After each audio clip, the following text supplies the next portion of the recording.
भिवानी में हमारे संवाददाता दीपक मुट्रेजा ने बीजेपी सांसद धर्मवीर सिंह से खास बातचीत की है। ऑपरेशन सिंदूर को लेकर सुनी क्या कुछ कहा उन्होंने। तो पहलगाम में अंदर आतंकी हमला होता है, हमारे देश के काफ़ी निर्दोष जो लोग थे वो इस घटना के अंदर मारे गए थे। मोदी जी ने उस समय कहा था कि हमारा जो देश है वो ज़रूर इस घटना की इस घटना का मुकाबला भी करेगा और साथ ही बदला भी लेगा। और आज रात को 1:30 बजे जिस प्रकार से इंडिया ने पाकिस्तान के ऊपर जो आतंकी जो उनके अड्डे थे उनके ऊपर लगातार फायरिंग की है, हमारे साथ इसी मुद्दे को बातचीत करने के लिए MP श्री धर्मवीर जी हैं, उनसे हम बातचीत कर लेते हैं किस तरह से इसको देखते हैं। सर, आपका जनता टीवी में बहुत स्वागत है। सर, क्या कहेंगे जो हमला इंडिया ने किया है पाकिस्तान के ऊपर, कई जो ठिकाने थे आतंकी ठिकाने उन पर हमला किया गया, कैसे देखते हैं सर इसको आप? भारत ने हमला नहीं किया, बल्कि अपनी सुरक्षा और रक्षा की बात को देखते हुए उन आतंकवादी ठिकानों को कहीं ना कहीं ध्वस्त किया है, क्योंकि वो आज से नहीं कई साल से हमारे को तंग करते आ रहे हैं। ये एक लड़ाई नहीं है। हिंदुस्तान बहुत समझदार आदमी है। हिंदुस्तान का आदमी कभी दूसरी देश की ज़मीन को कभी हड़पता नहीं। इतिहास रहा है, हमारे देश ने कभी, हमारी वो नीति रही नहीं कि हम दूसरे देश पर कब्जा कर लें।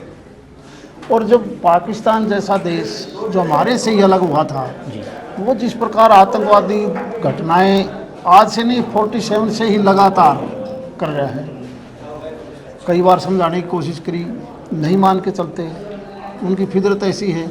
इसलिए केवल उन ठिकानों के ऊपर एक योजनाबद्ध तरीके से कि ये लड़ाई का रूप भी ना हो, क्योंकि बहुत से आदमी यूँ कहते थे कि नहीं, हमने सीधी लड़ाई कर देनी चाहिए। अब यूक्रेन और रसिया की लड़ाई, पहले लोग मानते थे कि 3 दिन में रसिया और यूक्रेन को साफ कर देगा। क्या हुआ? 3.5 साल लग गए। बड़ी सोच समझ के सही समय पर सही फैसला ये देश लेता है। हमारी देश की सेनाएं हों, देश के प्रधानमंत्री नरेंद्र मोदी हों, तो इस प्रकार से सारी देश की भावनाओं को समझते हुए इस प्रकार की योजना बढ़ाई है कि आतंकवाद को ख़त्म कैसे किया जा सकता है। मुझे लगता है कि हालांकि ये अभी शुरुआत है, अगर और भी कहीं इस प्रकार के वो कैंप अगर हमें नज़र आए तो ये देश बदले की भावना नहीं रखता। ये देश कार्रवाई करता है उन आतंकवादी गतिविधियों को ख़त्म करने के लिए। ऑपरेशन सिंदूर सर वो चलाया गया रात को, और लगातार जो आतंकी ठिकाने थे उनके ऊपर हमले वो किए गए। इसके अलावा आपके पास क्या और सारा क्या है जी? जब वो लोग वहाँ से ट्रेंड करके आतंकवादियों को भेजते हैं और शांति प्रिय लोगों को मारते हैं, तो उन ठिकानों को ख़त्म तो करना पड़ेगा, और बचे हुए हैं तो उनको भी ख़त्म करना पड़ेगा।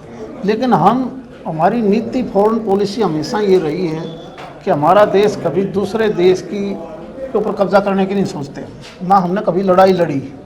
मजबूरी में जब हमारे को कोई बार बार तंग करता है तो उसका इलाज कैसे हो के लिए सोच के कार्रवाई करनी पड़ती है। सेना के कर्मचारियों की, अधिकारियों की, सेना की सारी छुट्टियां रद्द कर दी गई है। क्या लगता है सर, अभी हमला अभी आतंकियों को मारने का भी ऐसा है, सेफ्टी पॉइंट के लिए आपने सारा प्रबंध करना पड़ता है। अगर बाढ़ आ जाए तो बारिश के दिनों से पहले ही सरकार सक्रिय हो जाती है कि कहीं बाढ़ आएगी तो हमने कैसे रोकनी है, सूखा पड़ेगा तो हमें पानी का प्रबंध कैसे करना है, अनाज का कैसे करना है। ये तो एक सिक्योरिटी पॉइंट से हमने डिफेंस हो, पैरामिलिट्री फोर्सेज हो, हमने बनाई इसलिए हैं कि कोई अगर हमारे ऊपर हमला करेगा तो हमें अपने देश को कैसे बचाना है। बिल्कुल, ये थे MP धर्मवीर जी, जिनका कहना है कि आतंकियों के ठिकानों के ऊपर लगातार हमले वो किए गए हैं, आतंकियों को वहाँ से मारा गया है, क्योंकि आतंकियों को मारना काफ़ी ज़रूरी भी था, क्योंकि वो लगातार हमारे ऊपर हमला कर रहे थे, हमारे जो देश है उसके ऊपर हमला कर रहे थे, जिससे शांति वो भंग हो रही थी। जनता टीवी के लिए भिवानी से दीपक मुट्रेजा।